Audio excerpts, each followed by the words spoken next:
சுழி தப்பான மாடுகள் அப்படின்னா அது கறவைக்கு இது கம்மியாகும். அப்படி இல்லை, எனக்கு தெரிஞ்சு எனக்கு சுழி உள்ள மாடுகள் மட்டும்தான் அதிகமான மடிசட்டு, அதிகமான கறவை திறன் எல்லாமே இருக்குது. நானும் பார்த்துட்டேன். நல்லா சுழி சுத்தத்தில் இருக்கிறதெல்லாம் பார்த்தா அளவாக தான் இருக்குது. சரி, என்ன பொறுத்தவரைக்கும் சுழி உள்ள மாடுகள் கறவைக்கு அருமையாக இருக்குது. அப்படி தான் தெரியுது.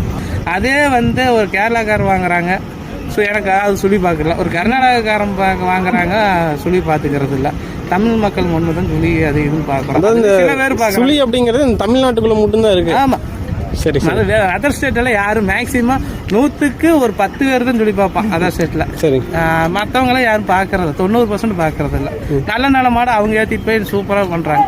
நம்ம இந்த சுழி பார்த்து அளவு மாட்டை வாங்கி வருமானத்தை குறைச்சிக்கிறாங்க. நல்ல மாடை எப்படி செலக்ட் பண்ணுவாங்க? என்னென்ன அடிப்படையில் செலக்ட் பண்ணுவாங்க? மாடு பார்த்தா நல்லா ஆக்டிவேஷனாக நல்லா ஷைனிங்காக இருக்கணும். மாடு நல்லா எப்படி சொல்கிறது, மாடை பார்த்தாலே சுறுசுறுப்பாக இருக்கிற வரைக்கும் இருக்கணும். நல்ல மடி செட்டு, நல்லா காம்பு, கால் ஊக்கம், முடு காணும். மாடு மூஞ்சி நல்லா இருக்கணும். முக லட்சணமும் வேணும். சும்மா குரங்காட்ட முடிச்சுட்டு போகக்கூடாது.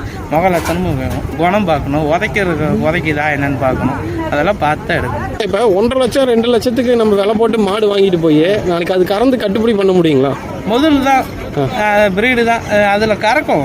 அந்தளவுக்கு கறக்கும். நாளைக்கு அதில் கண் இறங்குனா இன்னும் 2 ஈத்து 3 ஈத்து வச்சுருந்து கண் இறங்கி அதில் வம்சத்தை பெருக்குனாலும் இதுதான். நாளைக்கு எப்படியா இருந்தாலும் இதுதான். அது கறக்கிற முடியும், காசு எடுத்துக்கலாம். சரி, சிலது அப்போ எப்படி சொல்கிறது, ஒரு காசுக்கு மதிப்பு இல்லை, பொருளுக்கு தான் மதிப்பு.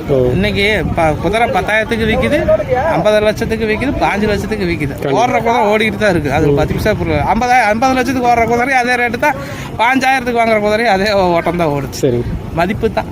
சரி, சரி, ஓகேங்கண்ணா. இப்போ உங்களை காண்டாக்ட் பண்ணி மாடுகள் வாங்குற மாதிரி இருந்தால் எப்படிங்கண்ணா, எந்த டைம் வேணால் காண்டாக்ட் பண்ணலாம்? எப்போ வேணால் ஃபோன் பண்ணுங்கள். எப்படி நான் ஃபோன் எடுக்கணும் கூட வாட்ஸ்அப்பில் ஒரு வாய்ஸ் மெசேஜ் பண்ணுங்கள்.